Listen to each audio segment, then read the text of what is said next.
We are about to wrap up a long month of racing here in Dover, Delaware with the first state 150.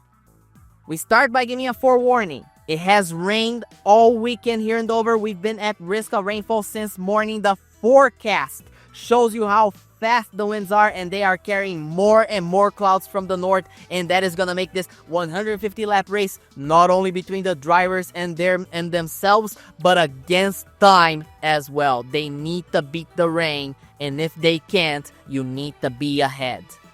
The pit cycle is supposed to be around 85 laps, but depending how far we get along before the rain hits, this might not even figure into the equation.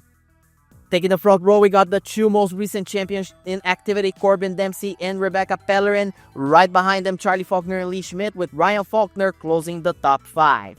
Failing to qualify are Kira Downer, Adam Patterson, Jared Green, Rick Lewis, and Allison Smith. Before we get going with the race, Dover is a 1-mile concrete oval, high banked at 24 degrees, very narrow, which spells a recipe for destruction derby if the drivers get desperate enough. And given the weather, given the skies, given the rain, they are very desperate. We are not in a position to go idly by and wasting time, so let's go trackside for the start of the first state 150. Corbin Dempsey leads the field to the green. We are under time constraints and the green flag is out. We should get things going on very early, 150 laps. If we get things going and clean very early, we're gonna make this one in time. Corbin Dempsey leads off turn number 2, and Charlie Faulkner chasing him down, but at the end of the first lap, you see there are 4 wide. Kristen Young, Drew Atwood, Ben Makowski, and Thomas Culler together with Lloyd McIntyre get involved, and Lloyd McIntyre into the wall. That car is done. This is the first time McIntyre qualifies for a race this season, and he makes it a single lap. A bad start for the third Shield Motorsports car. However, the other one of them starting up front. And he leads on the restart. Charlie Faulkner chasing him down very closely. Becky Pellerin restarting in the 3rd position, also keeping up to with him, while Lee Schmidt and Ryan Faulkner closing out the top 5, running very well. Luke Pellerin closing in 6th place, so you've got very much repeat of what we had earlier this season with the Faulkners, Dempsey, and the Pellerin battling for position. That's how we ended up in Milwaukee and Pikes Peak, with a battle between those 3. While Luke Pellerin now running in 6th place, trying to make a move on the 43, as Lucy Barton chasing down the 18 of Mac Henley and the 25 of Kate Taylor, having a very good start after having a very good recovery after a more poorer start, while Kendra Brittany did not have a good qualifying at all, just like her teammate Athena Whitley and their teammate Ethan Collins III. All 3 had terrible qualifying efforts, as you see there. Charlie Faulkner still following the number 81 very closely for position. This is for the lead of the race. Becky Pellerin still in 3rd. Ryan Faulkner figuring his way around to keep the 4th position, as Mac Henley chasing down Kate Taylor. Contact with Lucy Barton. Henley on the outside wall as he slides. Now he's gonna get struck by Warren Majeski and Brett Finley. Large contact. The 18 goes upside down. He starts flipping wildly on the apron of the track after being hit by the rear end of the 33. Ben Makowski is involved. Dirk Williamson, I think he got involved in that when he was slowing down. Multiple cars involved. The red flag is out. You see how the 18 slid down. Warren Majeski slowed down. Brett Finley, Ashley Richardson, Scott Overton, all involved there. Athena Whitley, a lot of damage in the rear of the 06. Ben Makowski with a lot of damage. A very, very hard hit. You're gonna watch there in slow motion how it progressed. The 98 was on the inside of the 18. They made contact. Vernon Hargrove almost strikes the 18. That could have ended so much worse, and it did not for S2 Motorsports. Majeski slowed down but hit the front end of the 18. Brett Finley caught him in that second contact. He was much slower, but that was enough to send the 18 for one flip. And then Lucas Calhoun got involved there, so both Dwight Johnson Motorsports cars involved. And when Athena Whitley slowed down and hit Kristen Young, that rear end hit the 18 on the apron and sent the 18 for a wild ride, which is not unusual here in Dover. We've seen cars flip before, but this way in a big one like that is not usual. Drew Atwood, a very unfortunate end for this race. He also gets involved early. You ride with Ashley Richardson. She's on the inside, and the 15 just had nowhere to go when the 18 slid down. And she's a casualty in this mess. As she slows down, she's going to come down to the pits, try to get that car repaired. But there's Just so much damage. What she can do is stay out and gain a couple of laps. We're gonna follow Majeski now. He was chasing down the 63 of Chris Endicott. Endicott dove to the inside, and there was just not enough time for Majeski. He's slowed down, but that was not enough to prevent what happened to him. Sometimes reaction time is just not enough. You see there, Athena Whitley, the door just closed in front of her. The 33 got 2 wheels in the air. She got 2 wheels in the air. A very bad crash. You watch now the teammate of Athena Whitley, Kendra Brittany. She was running in 35th place. As you see there, the trouble begins. The 18 spins get hit by the 1 to 15, and then the cease part as Ashley Richardson gets hit a second time by Scott Overton, and that's gonna have a lot of damage on Overton's car. Lucas Calhoun almost came up in front of Thomas Culler, and that red flag's gonna bring a little bit of a dark cloud over Lucy Martin. That was a very aggressive move. I don't think it was malicious, but it was clearly very aggressive, and that is gonna be a little bit of a cloud on her. Luke Bellerin forced the pit. He has a fuel system failure. When we get back to yellow before the restart, he's gonna need to repair that car, and while he's not gonna lose, he's not gonna be out of the race. That's still a lot of problems for the 88 car, problems that he did not need. Charlie Faulkner is going to lead the field to the green. Corbin Dempsey is going to run in second. Becky Pellerin is going to keep the third position. So Charlie Faulkner passed the 81 when they were slowing down, when they were dealing with the caution and racing back to the caution, for lack of a better term. As you see, Dempsey already makes a move for the inside, trying to get it together, and he's going to have the inside, but the outside here is also very, very strong. A very strong line, and now Luke C. Barton already making a 3 wide on the inside at lap 18, 2 laps after the restart. She is not slowing down. She's not letting that incident put a damper on her race. She's going for it. She's going to pass the 9 of Thomas Tucker, and she's being closely followed by the 69 of Peter Johnson. Ryan Faulkner to the inside. Not enough. Not enough to pass Becky Pellerin. Those 4 already battled for the win at Pikes Peak. Those 4 already battled for the win in Milwaukee, and they're battling for the win again here in Dover. So the 3-1 miler tracks are having these 4 dominate them, and there you see Corbin Dempsey tried to make a move on the inside, got a little bit too wide, and that opens the door for Pellerin and Faulkner to make a move on the inside. Is that gonna be enough? The outside seems to be very good here in Dover on the outside of turn number 3 and 4, and Dempsey keeps it together. He's gonna retain the position. I mentioned that the one thing Ashley Richardson could have done was stay out on track and gain a few positions and make up a couple of points by staying out. That's exactly what she did. She's now pulling into the pits, and she is going to finish in 32nd place after completing 18 laps. Corbin Dempsey on lap number 22 finds himself on the inside of the 85, and it's not going to be enough. Faulkner is going to have a push from Becky Pellerin, and now Charlie Faulkner continues to lead and blocks the inside lane, which is the better lane on turn number 1 and 2. Ruby Carson currently running in 6th place, and she's been getting under fire over these last couple of weeks over her aggressiveness at Daytona, but because she got a lot of damage, she actually got knocked out of the race while not everyone in that crash did. The officials decided to let her off the hook and just barred her from practice in Oswego, but I doubt this will repeat if she gets in trouble again. Tammy Barton running in 14th place, having a very solid running road there with the 34 of Megan McDonald. 16th place is Vernon Hargrove having to carry the flag for S2 Motorsports after Drew Atwood and Mac Henley were wiped out in that first caution. He's having to work for 2 of them. For the 3 of them, to be more exact. By the time we get to lap 26, there's a contact back there between Lucas Calhoun and Chris Endicott. Then Luke Pellerin makes a little bit of contact with Carly Allison as he's working his way up the field after that fuel system failure. You ride with Thomas Culler.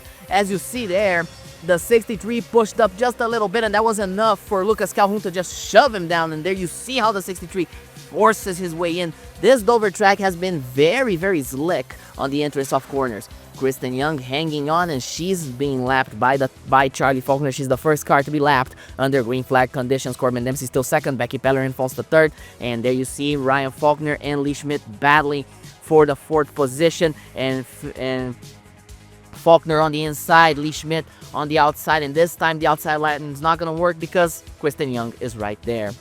There you see on lap 31, the 81 of Corbin Dempsey to the inside of the 85 of Charlie Faulkner. They're still very much nose to tail, but they're opening a bit of a gap to the number 27. The 27 is opening a little bit of a gap to the 43 and 89. As you see there, Kate Taylor passing on the inside of Ronnie Samples. They're having a very spirited battle for the 11th place. And Lucy Barton up in smoke on lap number 37 from 7th place. She worked her way up there, and that is going to bring the third caution of the race. A lot of oil on the inside of turn number 3 and 4. She makes it to the pits, but that does not prevent the yellow.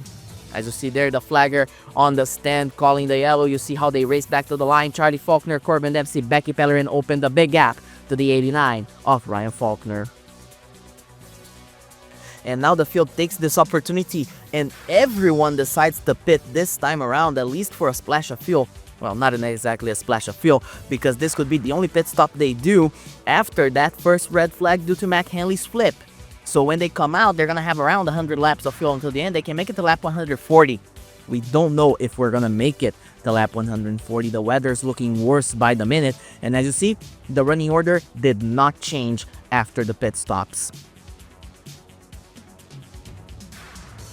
And as you see there, as everyone comes out, Charlie Faulkner is going to continue to lead the way, and Corbin Dempsey continues to follow him very closely. Becky Pellerin keeping station, chasing down the number 81, the 89 all over her back, and the 49 still battling there with Riley McKee, who has risen all the way to 6th place. And there's contact between Thomas Culler and Chris Endicott, and we get a caution very soon after the restart, only 3 laps later, and that is the 4th caution of this race. This one's going to get sorted quick due to being only a spin, and as you see racing back to the line, the 27 and the 85 are battling for position. And Becky Pellerin is going to take 2nd place. Corbin Dempsey is going to fall on the tread of the 89, and he's actually going to take this opportunity to take another stop, this time for tires and fuel. Just a simple splash. He's banking on this race running to completion, and that would put him in a very good position if that is indeed the case. Faulkner leads the field to the green, Pellerin running in 2nd, Faulkner running in 3rd. That's a mouthful. Especially because Lee Schmidt's running in 4th place, and that means we have, and Riley McKee is right there in 5th, so at least Becky Pellerin is not the only Canadian in the top 5, and her teammate and mentor, Kate Taylor, running up there in I believe that would be 7th place, as he got passed by Bobby Savage on the restart. Ruby Carson running in 8th place. And Pellerin, as we are past lap 51, meaning we are now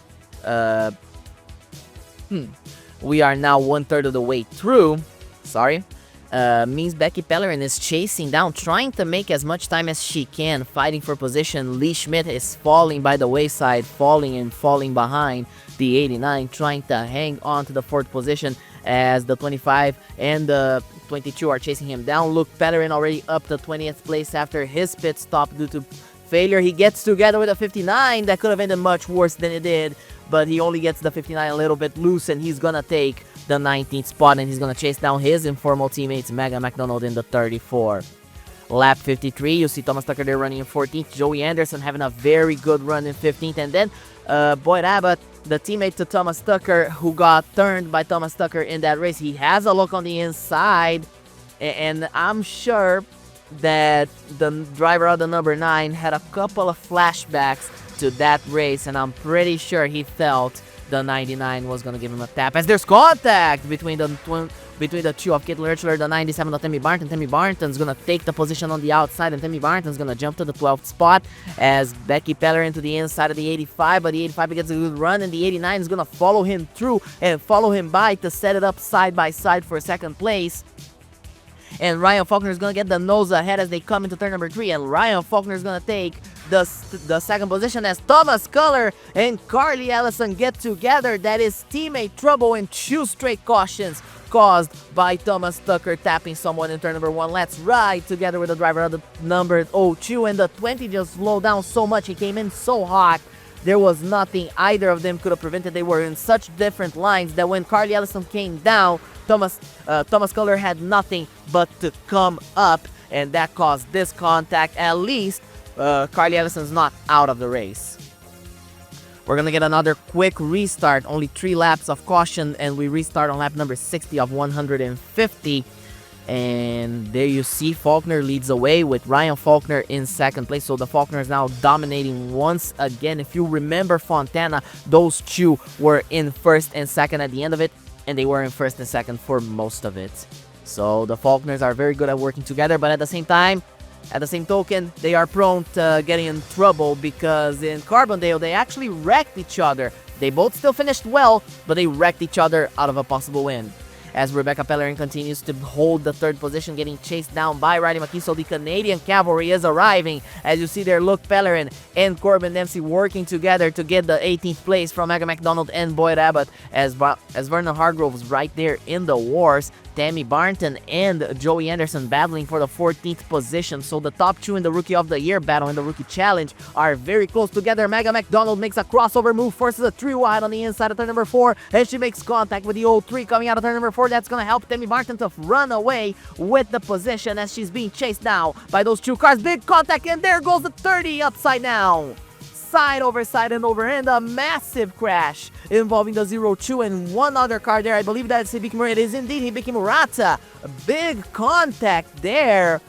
That is not unusual to see here in Dover, but we are having a second flip today. You ride with the 230 of Dirk Williamson, and that's a camera gun.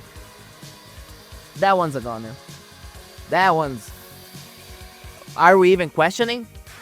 Let's watch this one in slow motion, because as you see there, we're coming out of turn number 4. Color just pushed up a little bit. Hibiki Murata was right there.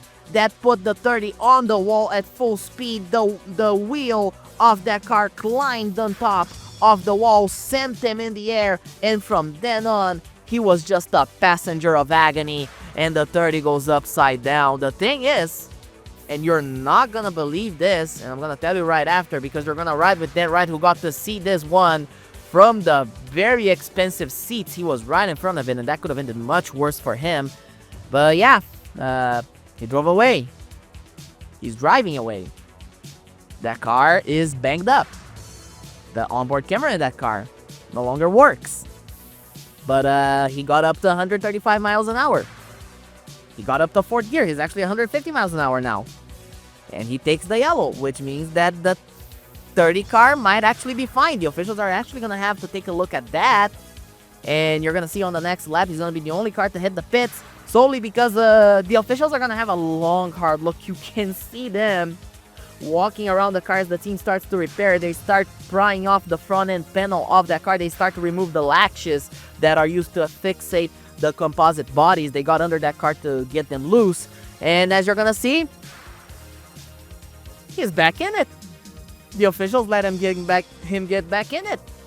Dirk Williamson's not going to be denied the finish. He is going to be down to 30th place, but he's still going to be running. If more trouble arises, he's in a very good position. Charlie Faulkner leads the field to the green on lap number 69 of 150.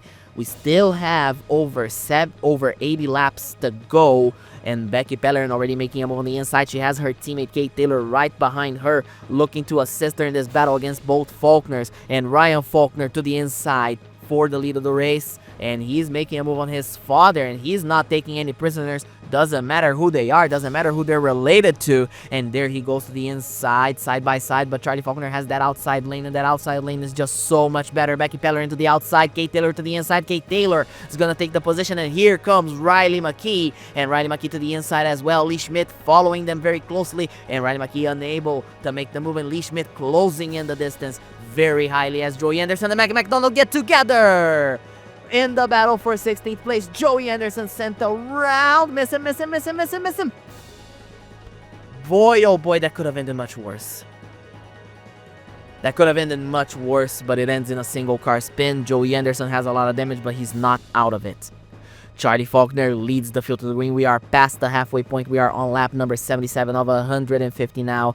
Chased down by Ryan Faulkner, Kate Taylor running third, Becky Pellerin running in 4th place, 5th place still Riley McKee, and Caitlin Richler having a very good recovery run. She's currently in 13th place, battling with the number 9 of Thomas Tucker, Tammy Barton right there as well. Corbin Dempsey on the inside of Bobby Savage. He's about to get it back into the top 10, which would be a huge result, because that gamble, the more cautions we have, the more unsustainable that gamble becomes, because the more cautions we have, the more the leaders can pit. And there's contact there. Megan McDonald and Tammy Barton. Megan McDonald trying to eliminate the top 2 in the Rookie of the Year. Oh my lord, that could have ended much worse.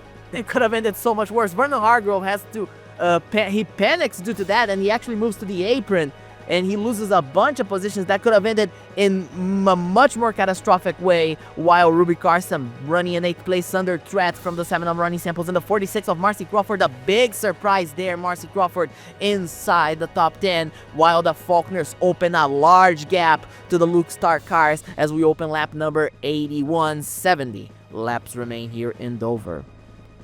And the skies continue to grow darker. As you see there, Corbin Dempsey running in 8th place. Lee Schmidt chasing him.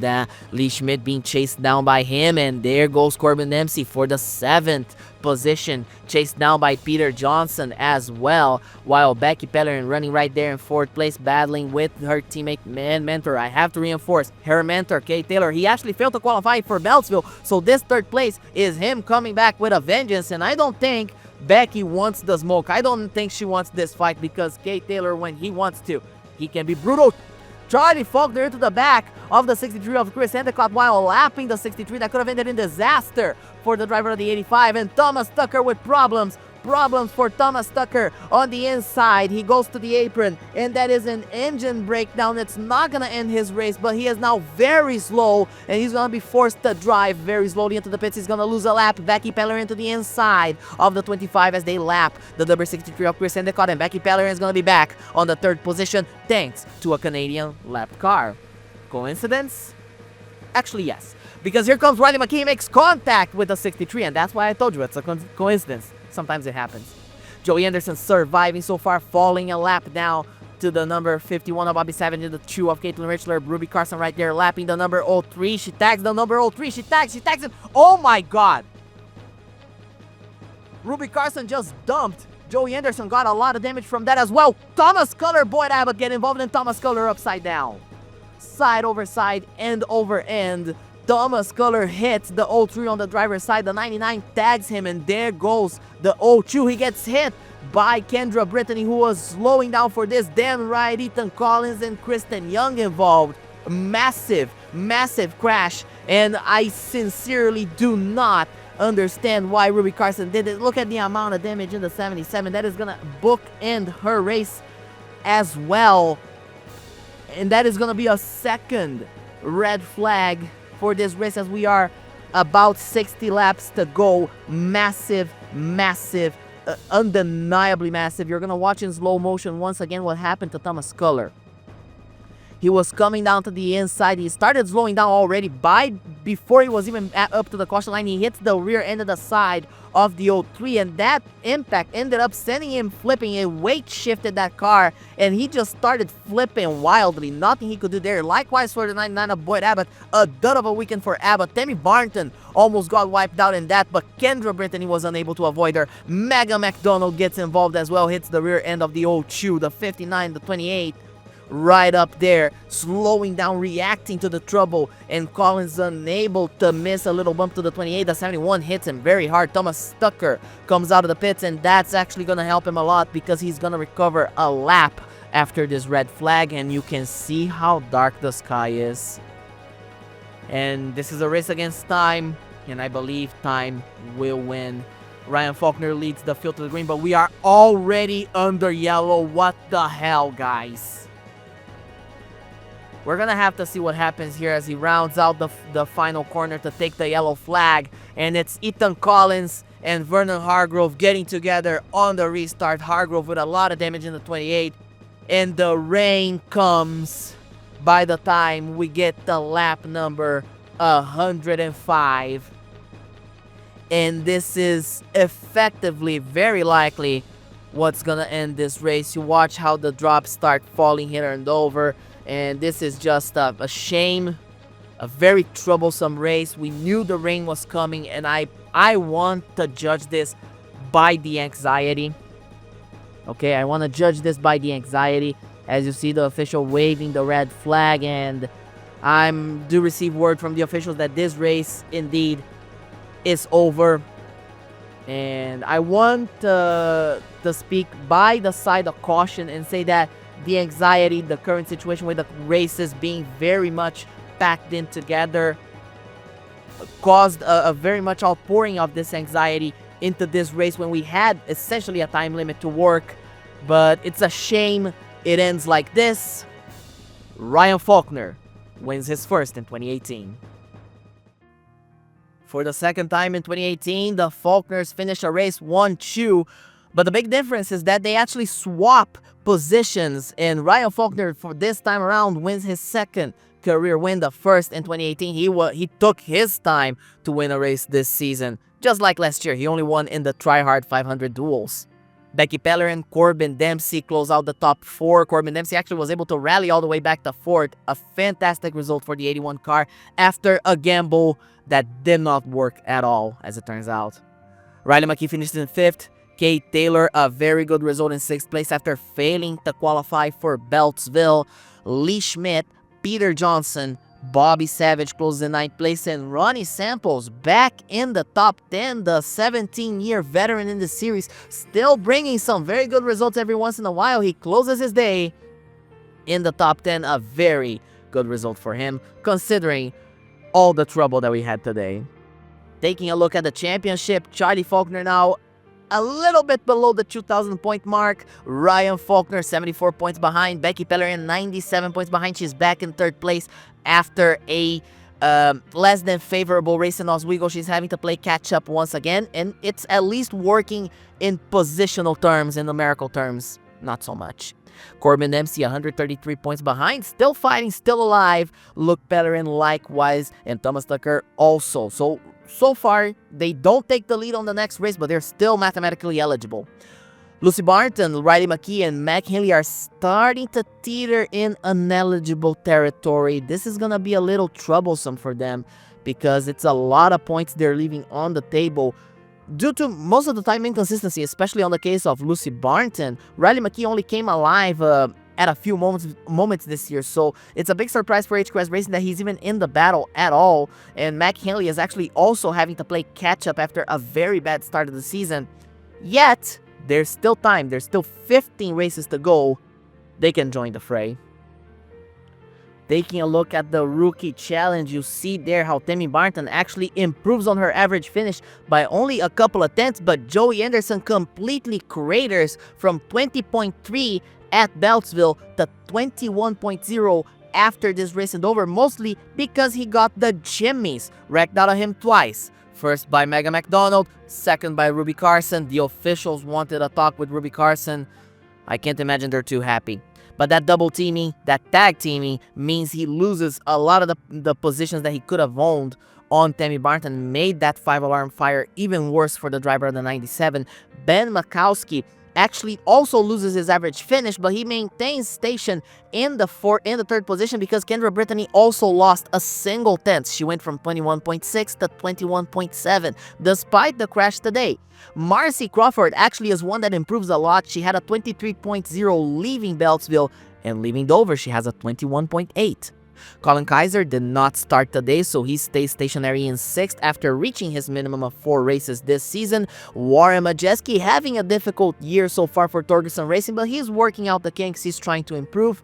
Vernon Hargrove gains a couple of tenths, finds himself still in 8th place, very constant, while Athena Whitley, with her start today, actually got a little boost, while Carly Ellison got a lot of dampening on her run, and Carly Ellison falls out of the top 10. She gets replaced by Athena Whitley as Lily Briscoe remains with a 30.1 average, closing the top 10. Taking a look at the Summer Series, Charlie Faulkner opens 20 points over Riley McKee. Technically, he opened only 3 points. Thomas Tucker is the one that lost 21. He was 7 behind, now he's 21 behind. Regardless, you look at the rest of the top 10, you see how Ryan Faulkner, Boyd Abbott, Becky Pellerin, Corbin Dempsey, Megan McDonald, Lee Schmidt, and Mac Hinley are far away. At the rate this is going, this is looking like a 3-man race. Taking a look at the Owners' Championship, we remain the same. We left Beltsville with Expansion, New England, Zactec, and Triumph holding the last 4 positions with provisionals. That situation has remained the same. However, the gaps they had to the bubble actually got bigger. Expansion was only 64 points to the good. Now they're 130 with the top 10 from Peter Johnson. New England was only 61 to the good, and now they're actually 77 to the good. At them same token, Zach Tech was 33 to the good with the 03 of Joey Anderson, and despite the crashing, everyone else that needed those points actually also crashed or had other types of trouble, which means the 03 actually gained 14 points on the bubble. Triumph Motorsports retains the bubble, and the gap to the 25th place of Lukestar Motorsports has dropped considerably given Kay Taylor finished in the top 5. CJK Racing also gains a lot of points in relation because Brett Finley wrecked earlier today. As Torkson Racing also gains a lot with Majeski. Well, they don't gain a lot, they gain 2 points, but they are still within range, which is very important. The team that actually gained a lot was Zach Tech. They were 145 back with Dirk Williamson, and Dirk Williamson gives the car back with a 111-point gap, so a very massive improvement for that team, while the S2 Motorsports 28 does not gain as much as it could, and Ben Makowski puts the 66 back on the board now that Kirk Jones Racing is done for the season. The next time the North American Auto Club will be in action, we once again find ourselves in the Great White North. We once again go past the border, this time for a Toronto doubleheader starting with the Canadauto 200 at the Greater Toronto Area Speedway. I'll see you next time, eh?